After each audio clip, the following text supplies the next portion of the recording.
Bonsoir tout le monde qui est en direct, qui est là. Bonsoir.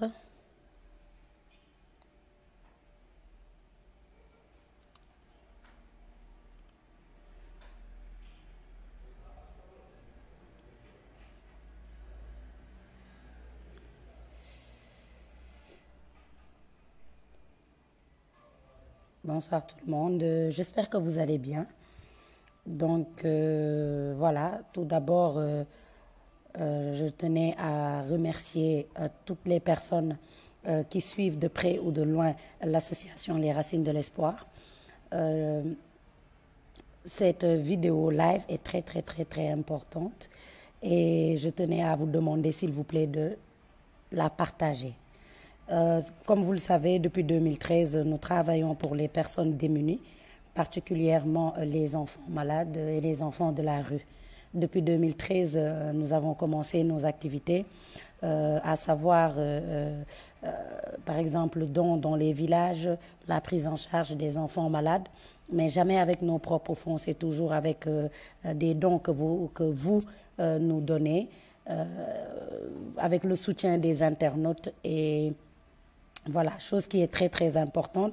Mais en cette année 2019, après une assemblée générale annuelle, nous avons décidé, nous, membres de l'association Les Racines de l'Espoir, de lancer ce qu'on appelle le parrainage de l'association. C'est-à-dire, nous cherchons des personnes qui voudront bien accompagner l'association financièrement. Je m'explique. Comme vous le savez, lorsqu'on a des enfants malades ou lorsque nous devons prendre en charge un enfant malade, on est obligé de lancer un SOS et d'attendre la réaction des gens avant, par exemple, les premiers soins ou, par exemple, les premiers frais d'hospitalisation.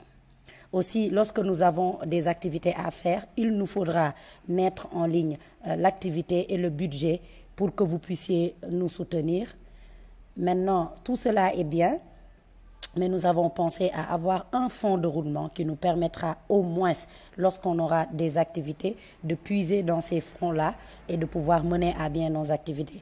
Lorsqu'on aura des malades aussi, qu'on puisse gérer les premiers soins avant de venir vers les internautes. Si c'est par exemple un enfant qui souffre d'une maladie et qui a besoin de 300 000 francs ou 250 000 francs, l'association pourra gérer cela par exemple directement. Et si ça dépasse ces sommes-là, on va voir encore une fois comment on pourra lancer une campagne pour la personne malade. Tout en sachant que le système de parrainage, on a mis par exemple la somme de 5 000 francs pour soutenir l'association. Mais attention, pour ceux qui ont moins de 5 000 francs, n'hésitez pas à nous écrire et à nous dire que vous voulez accompagner l'association, mais que vous n'avez pas 5 000 francs. Et là, on pourra voir ensemble qu'est-ce qu'on pourra faire. S'il vous plaît, partagez ce live-là, s'il vous plaît, parce que c'est très, très important. Vous nous suivez depuis, vous aidez l'association. C'est un projet qui nous tient vraiment à cœur. Et pour toutes les personnes qui sont en ligne, veillez à ce que les personnes qui sont autour de vous soient informées de ce système-là, qui permettra à l'association non seulement de vivre plus longtemps, mais de pouvoir gérer les cas de malades qu'il a. Donc, je m'explique comment ça va se passer, le système de parrainage. L'association a des cas de personnes malades. L'association fait des dons dans les villages. L'association est aussi en train de construire une maison d'accueil pour les enfants qui est bientôt prête. Une maison qui aura plus de 70 enfants. Et voilà, 70 enfants de la rue et qui pourra aussi accueillir d'autres enfants qui vivent dans les villages environs. Comment faire pour parrainer l'association? C'est simple. Vous nous écrivez en privé, vous nous laissez votre nom, prénom, numéro de téléphone et adresse email qu'on puisse discuter avec vous. On a mis la somme de 5 000 francs CFA, 10 euros et 10 dollars. Donc la personne va s'engager à nous envoyer, par exemple, tous les mois 5 000 francs, 10 euros ou 10 dollars. Donc ces sommes réunies nous permettra d'avoir un fonds de caisse pour aider nos enfants malades, pour construire la maison d'accueil, pour terminer la maison d'accueil et pour pouvoir mener nos activités à bien. Je précise aussi, et j'insiste sur le fait que si c'est par exemple une maladie voilà, qui n'est pas trop coûteux. Une opération de 200 000, 250 000, 300 000. Si ça dépasse, c'est-à-dire si on a le cas d'un enfant qui nécessite par exemple 1 million, 1 million 500, comme on a l'habitude de faire, on lance la collecte et les gens pourront participer. Vos cotisations mensuelles, vous les parrains, nous permettra au moins, voilà, de pouvoir faire les premiers soins ou une prise en charge pour les maladies qui ne sont pas voilà, pour les maladies qui ne sont pas trop coûteuses. Donc je m'explique encore et je tenais encore à vous dire de venir parrainer l'association. Depuis 2013, vous nous suivez, vous savez ce que nous faisons. Maintenant, nous avons besoin de vous pour éviter de lancer tout le temps des SOS. Aujourd'hui, on peut lancer des SOS pour les enfants. Vous pouvez prendre le temps qu'il faut. Vous pouvez être réactif rapidement. Parfois aussi, c'est très difficile de notre côté parce qu'on n'a pas de fonds de caisse. Donc, ce système de parrainage nous permettra d'être beaucoup plus proche de vous, vous permettra de vous sentir utile dans l'association et dans les activités de l'association. Je répète encore une fois, c'est 5 000 francs pour les gens qui vivent au Sénégal, en Afrique, 10 €, 10 $ pour ceux qui sont à l'international. Si vous êtes partant, écrivez-moi en privé, laissez-moi votre nom, prénom, numéro de téléphone et l'association échangera directement avec vous. L'engagement se fera sur 1 an.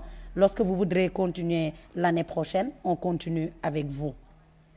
C'était ça l'idée et je vous laisse partager ça avec vous, partager la vidéo, parlez-en autour de vous. Nous avons le flyers qui est déjà en ligne, donc après ce live, vous pourrez voir sur mon mur et vous pourrez voir les activités que nous faisons et croyez-moi, ça en vaut la peine. Ne restez pas les bras croisés. On a besoin de vous. Comme vous le savez, personne ne nous finance. On est en train de construire une maison. Là même, on a mis en stand-by la construction parce que problème de fonds. Donc, on a besoin de vous tous comme toujours. Vous nous avez soutenus depuis 2013. Vous êtes ce que nous sommes devenus aujourd'hui et nous avons envie de continuer ce combat. Nous avons besoin de vous. Nous avons besoin de tout un chacun. Donc, n'hésitez pas à me laisser un message en privé. Si vous avez des suggestions, des propositions aussi, n'hésitez pas. Comme vous le savez, l'association a été créée au Sénégal et maintenant vous le voyez au Burkina, en Côte d'Ivoire et un peu partout dans le monde. Vous voyez que les gens sont unis à travers le social. Maintenant, à vous de mener les actions, à vous de nous pousser à aller de l'avant. Donc, devenez parrain de l'association, s'il vous plaît. Donc, il faut juste me laisser en privé votre nom, prénom, numéro de téléphone et adresse mail. Et après, l'association vous enverra directement tout ce qu'il faut pour devenir parrain de l'association. L'engagement, c'est 5 000 francs par mois, 10 € ou 10 $ pour ceux qui sont à l'international. Voilà, c'est ça. Donc, je vais m'exprimer en Wolof aussi pour ceux qui me suivent et qui ne comprennent pas le français. maa ngi nuyu ñëpp di leen ziar di leen wax ne ci at yi nga xamante ni ñi ngi ànd di liggéey ñun association les Racines de l'Espoir ñun ñëpp gis nañu ni ngeen ñu jàppale da ngeen ñu jàppale à aller de l'avant ñu dem ba wax dëgg fa yàlla association bi ñu bëri reconnaître ko ñu bëri bëgg ko mais yàlla dafa def ne à chaque fois suñu amee cas dañ koy publier ci réseaux sociaux yi nit ñi jàpp si def collecte bi faj nit ki parfois bu ñu amee activité ñu def lancer SOS maanaam def flyers bi ngeen jàppale ñu bu loolu weesoo ñu ne nit ñi ñu ngi ñuy jàppale 2013 ba 2019 maanaam ñu ngi lancer SOS rek pourquoi du ñu mettre en place benn système boo xamante ni doomu aadama yépp dinañ mën a jàpp ci liggéey bi ñu tuddee ko parrainage ñu tuddee ko don ñu tuddee ko donateur par exemple base de données bi ñun ñu ngi bind liste des donateurs de l'association tuddee ko système de parrainage nit ñi ñu ngi parrainer yeneen nit ñi ngi parrainer ay politiciens ñi ngi nekk ay parrain wu doomu aadama dans la vie de tous les jours ñu ne nag bi yoon dañu bëgg que doomu aadama yi parrainer association bi muy ne bu weer deewee ku ci nekk képp ku bëgg parrainer association bi nga dikk association bi ne ko yow bu weer bi deewee yow sama junni association les Racines de l'Espoir moo ko moom fajee ko xale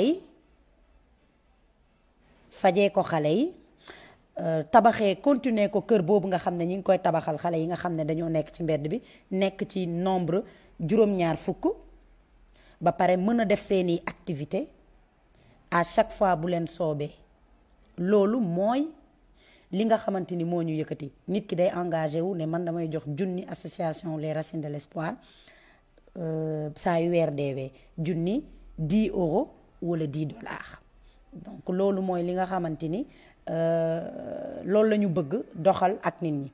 Pourquoi? Parce que comme ni ngeen ko xamee expliqué naa ko sànq suñu amaan cas dañ koy def bi pourquoi expliqué naa leen ko bu ñu amee activité dañuy obligé xaar yéen ngeen réagir pour ñu mën a def dara alors que système bii ñu mettre en place dina fekk ñun ñuy jëf ba pare après ku ñuy ñëw bëgg ñu fekk si mu fekk si ñu si. ma leen di ñaan yéen ñëpp ngeen jàpp si moo xam foo mënti nekk ci àddina parce que wax naa ko sànq.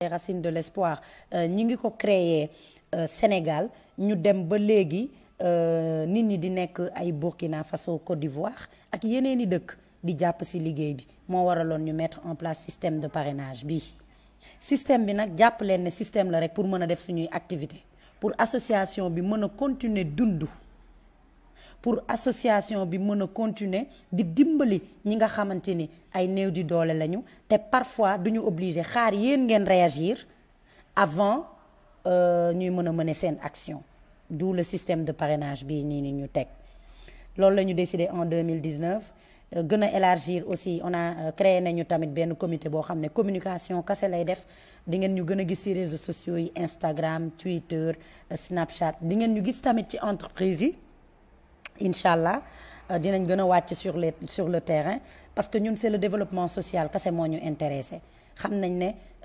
les pays d'Afrique ou l'Afrique amul benn issue lu dul jàppalante ak dimbalante pour que ñu mën ci génn ñun xam nañu loolu donc ñu wax leen yéen rek ngeen jàpp si ku ko sentir nag ak ku ko yëg ak ku ko bëgg def loolu sax la ñu bëgg dañu bëgg dërëmu nit buy dugg ci association mu doon nit koo xam ne daf ñu ko yéene nit koo xamante ni xam na liggéey bi nga xam ne ñun ñu ngi koy def mu doy ko mu xam ne ñii su ma leen gungee sànniwuma sama xaalis ñii su ma leen gungee dinaa faj ay xale yu feebar ñii su ma leen gungee dinaa tabax kër boo xam ne man damay faatu bàyyi fi kër gi xale yi continuer di fa jàng di fa nekk ñii su ma leen gungee chaque weer dina am ay famille yoo xam ne dinañ ndékki dinañ añ dinañ reer te ci sama junni yi wala ci sama ñaq bii la jóge donc di leen wax ngeen bàyyiwaat xel bu baax a baax a baax si li ñu wax. Voilà donc di remercier waat di jaajëfal bu baax a baax nit yi nga xam ne ñi ngi suivre association les racines de l'espoir di leen wax nag ngeen partager vidéo bi parce que ce système là de parrainage association bi ça nous tient à cœur képp koo xam ne intéressé na la binduñu en privé bàyyil ñu sa tur sa sant sa numéro de téléphone ak sa adresse email ñu jokkoo ak yow bu weer deewee nga mën a jàppale ñu ci liggéey